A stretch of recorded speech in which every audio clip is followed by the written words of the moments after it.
Hello, and welcome to another episode of Untraditionally Traditional, a podcast with me, Brittany Duncan, a Millennial Homemaker. Join me each week as I share all the things I've learned that make keeping your home, garden, and life running smoothly, all while working. If you are enjoying the podcast, please be sure to subscribe in your favorite podcasting app so you get the episodes downloaded straight to you every Monday. Now, on to today's episode. Hello, and welcome back to Untraditionally Traditional, a Millennial Homemaker.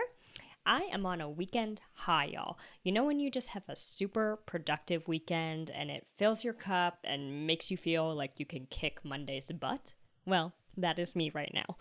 I think it's because I had such a rough weekend last weekend being sick with COVID, and I had this whole list of things I thought that I was going to do because I was stuck at home and, I can do all these home projects, but that didn't happen. I was totally run down. But this weekend, I tackled so many things. I just had energy and brain power and chewed through it. So that was awesome. Update on the Duncan Chicks, which is what I'm calling them as a spinoff of the Dixie Chicks. 3 of our 6 girls are laying, which is so exciting. If you've been a listener for a while now, you know that I was day by day waiting for our chickens to start laying eggs. But our Rhode Island Red, Scarlet, our New Hampshire Red, Lucky, and our Barred Plymouth Rock, Lucy, are all laying. The 3 Americanas that we have are not laying quite yet. Typically, they take a little bit longer, but I think any day now they're probably going to join the others. And yesterday, all 3 of our current layers laid eggs. So we had 3 beautiful brown eggs in their nesting box. And I'm actually really impressed with the size of the eggs for them starting to lay, as well as the shell quality. They have really nice, strong shells, which is great because I haven't been giving them any supplemental calcium. And I was just kind of curious if they would need it or not. But we do give them a lot of veggie scraps, and so I think they're getting it naturally. The weekend was also kind of bittersweet. Bitter in that I cleaned out all of our garden beds and put them to rest, which if you're a gardener, you know that is always the most tragic day of the season when you have to rip out all your plants and it looks so bare and naked afterwards. But I do have some garlic that I'm going to plant next week when it warms back up, and I know I'm super late. COVID messed that up for me, so I'm just gonna plan it next week when we're not gonna be in the freezing temps and cross my fingers and toes and hope for the best.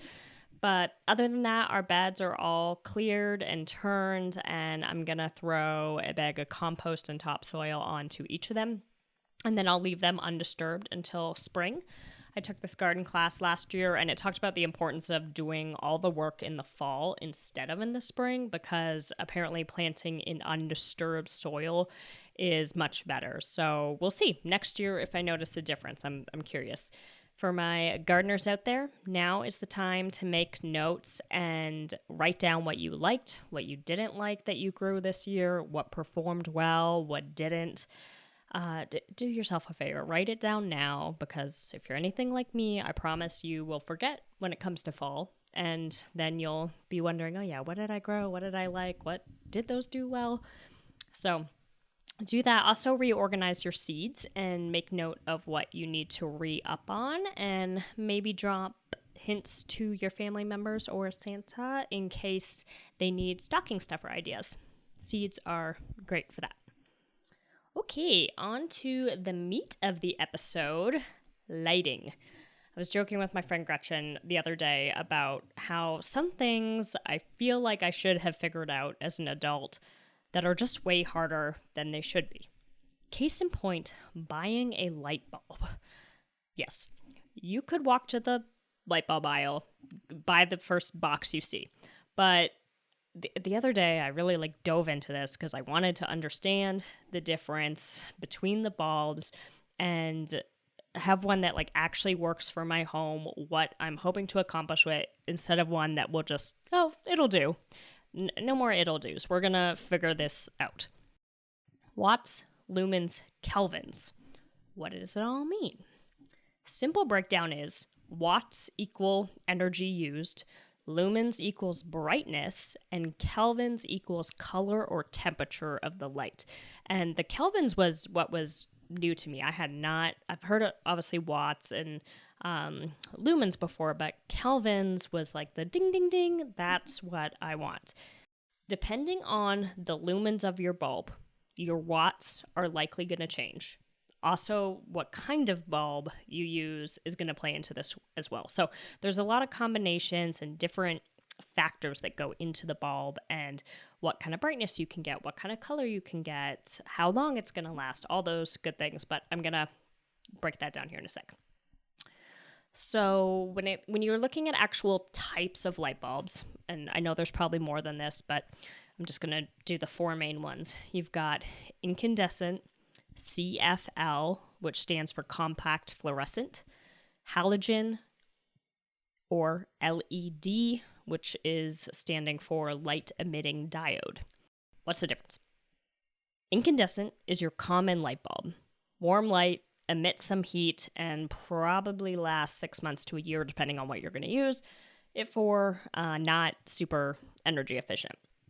Halogen emit a white light that simulates high noon daylight. Bright, okay? So think this is what you'll probably use for recessed lighting or spot lighting. CFL, that compact fluorescent, they're energy efficient. They emit a wide range of colors. They usually take some time to warm up and get brighter, so you've probably seen these in a garage or basement before, where you flick the light on and it's kind of dim, and then it takes some time and gets brighter as it warms up. They're less expensive than LEDs. They can last longer than incandescent, so they're kind of like that medium bulb there. Downside of these is that they do contain mercury, so be careful with those. Also, it just my personal opinion, when I turn on my living room light, I want that light to be what it is going to be. I don't want it to be warming up and having to get brighter over time. So I would say that these make sense for a basement or garage, but not really in the home, but that's just my personal opinion. Last but not least is LED, which for me ticks the boxes. It's energy efficient, there's no heat, no mercury, it's got the variety of options, and it's long lasting. So now that you've got the breakdown of what the bulb options are in the aisle when you walk down, and there's a million ones and you know there's a difference, but you're not exactly sure what. Now that you've got that breakdown, we're going to talk about how you actually select one of these. So I have some things that I considered when I was picking out bulbs for our house that I think are helpful questions for you just to ask yourself to help narrow it down. So first is, when am I using the light? If you only use the light at night, you may not need a high lumen count because you're not competing with alternate light. So you can probably pare down on your lumens, because a little bit of light is going to make a big difference in that room at nighttime. Okay. Does my light have friends? If you have one lamp in a room versus 3 lamps in a room, that single bulb that's in your single lamp is going to single-handedly have to pull some weight to light up an entire room. With 3 lamps working as a team, you can use less bright light bulbs because each lamp only has the responsibility to light its zone. So ask yourself, how many lights are in my room? Along with that, what is the light's purpose? If the lamp is on your desk and it actually helps you to see your work, you're going to want to make sure that that light is sufficient for the task. If the lamp is on your desk, but it's more for ambiance, you may want less lumens because you don't want to be distracted by the light. I actually have a light on my desk that emits very little light, and it's completely for ambiance. It just is that warm lighting that I like, and that's its purpose. But if I'm going to paint or do any kind of craft or anything where I need to really see detail, I don't do it at my work desk. My work desk is strictly for the computer work and podcast recording. So it works for that. Last but certainly not least is mood, vibe, ambiance. What is the feel you're hoping this light will accomplish? Now, I know some of you are probably shaking your head saying, come on, Britt, it's a light bulb. It doesn't make a difference. And I'm here to tell you that, au contraire, my friends, lighting makes all the difference. Ask any artist or designer. You can have the most stunning piece of art and you change the light around that piece and it's dramatically different, not always for the best. So lighting is super important in your house. And it's one of those things where when it's right, you probably don't notice, but when it's wrong, you definitely notice. It's that when you walk into a room, that feeling that you get. So art aside, think about what mood you want a room to possess. Personally, I opt for warm and cozy. That's the ambiance I'm striving for in our house. But someone else may strive for sleek and modern or bright and clean. And to achieve, bright, clean, sleek, modern, you might lean towards a cooler tone of light as opposed to a warmer tone. All right, pop quiz. What measures warmth? Kelvins. Kelvins is color, warmth, tone of light. So how do we use these scales? Kelvins, the higher the number, the cooler the light. So on the Kelvin scale, 2400 to 2700 is what most would consider a warm light, similar to the warmth of a candle. Not brightness, which is lumens, but color. So don't think, a candle's not going to light up anything. No. We're just looking at color right now. 3000 is your incandescent bulb. 4,000 to 5,000 kelvins, you start to enter natural daylight. And 7,000 above, you're into bright light. When you get above 4,000, things can start to look sterile or surgical.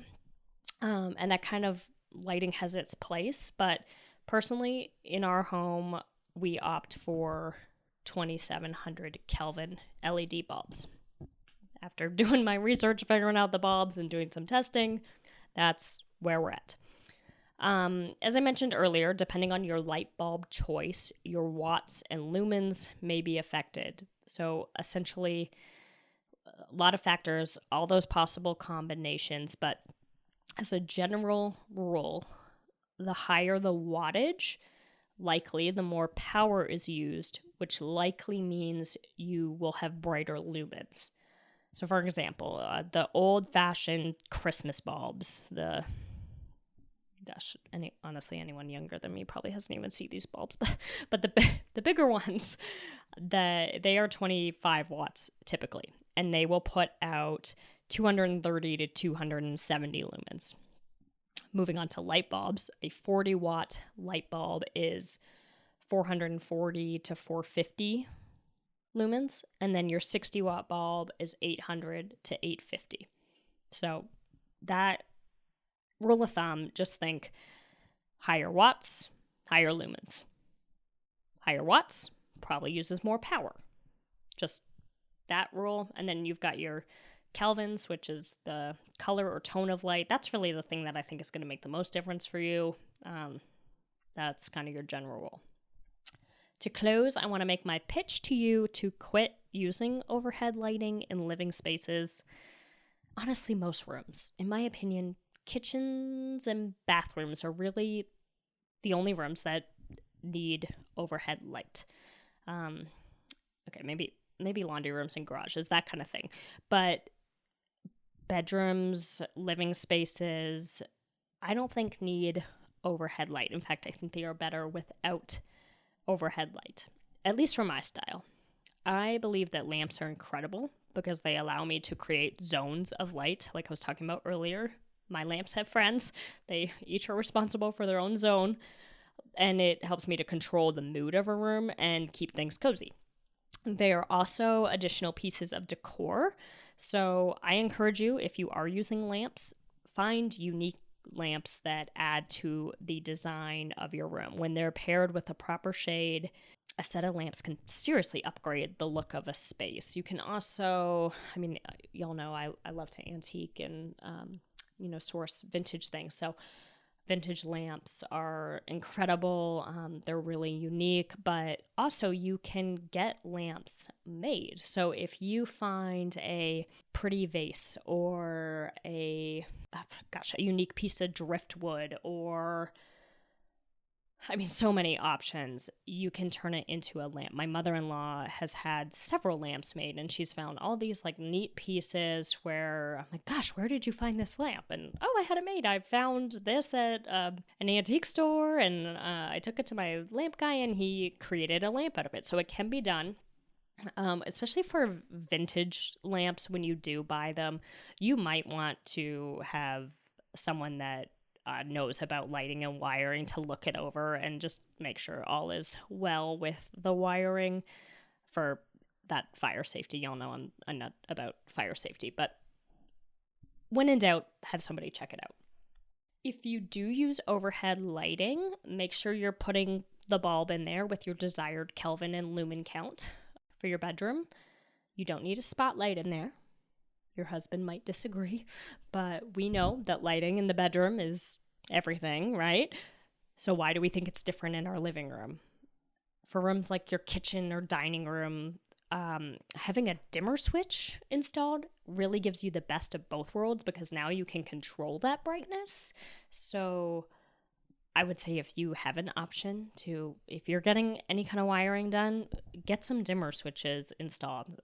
Unfortunately, we have not had to have an electrician come to our home since we bought it, but better believe that first time we do need an electrician to come, I am going to switch all of our overhead lighting to dimmer switches. Definitely, we have one in our kitchen, but definitely in our dining room, and honestly, in the bedrooms and even bathrooms, I think it would be really lovely. Our bathroom lights are bright, which is nice sometimes, but if you're trying to take a bath and just relax, you might want to dim that light down. Usually I'll bring in candles or that kind of thing, but it just makes it easier. I like having options, right?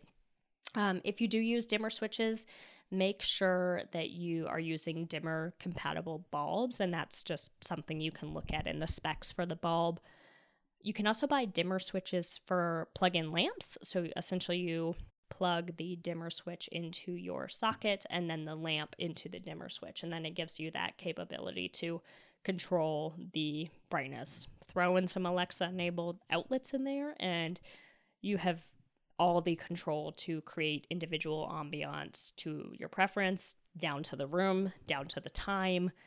It's really amazing what we can do these days with our lighting. So take advantage of technology and make it better. Hopefully this has been helpful, and you're not all sitting here like, how did she not know the difference between Kelvins, lumens, and watts, and what makes an LED different than a CFL versus a halogen bulb? If this is common knowledge and I just missed that day in high school for my mental health, let's all just pretend that this isn't common knowledge, okay? Anyway, until next week, y'all have a happy and safe Halloween.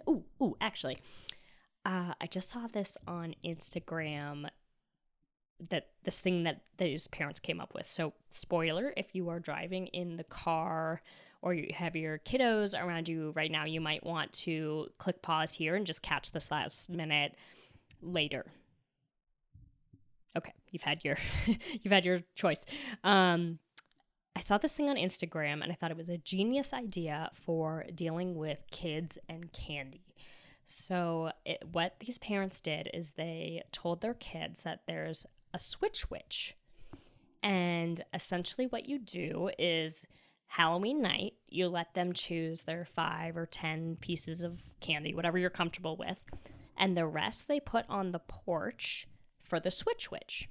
Overnight, switch witch comes and replaces the candy with a toy or book or craft, something that they would be excited about and enjoy. Same concept as the tooth fairy, but I thought it was genius to give your kids something that still really excites them. They're trading in the candy, so you don't have to worry about the next however many days the candy lasts. Mom, can I have a piece of candy? Dad, can I have a piece of candy? Can I have candy? Can I have a treat? I remember as a kid doing it to my parents, so We don't have kids yet, but I can imagine that is a thing that parents dread. So maybe this year consider the switch. All right, that's all. Bye, y'all. Thank you for listening to this episode of Untraditionally Traditional. If you enjoy the podcast, please share it with those special people who would love it too, and write a review. For more tips and photos of my home and garden, follow Untraditionally Traditional Pod on Instagram. Until next week, let's continue to make our homes places of joy and service to ourselves and those we share them with.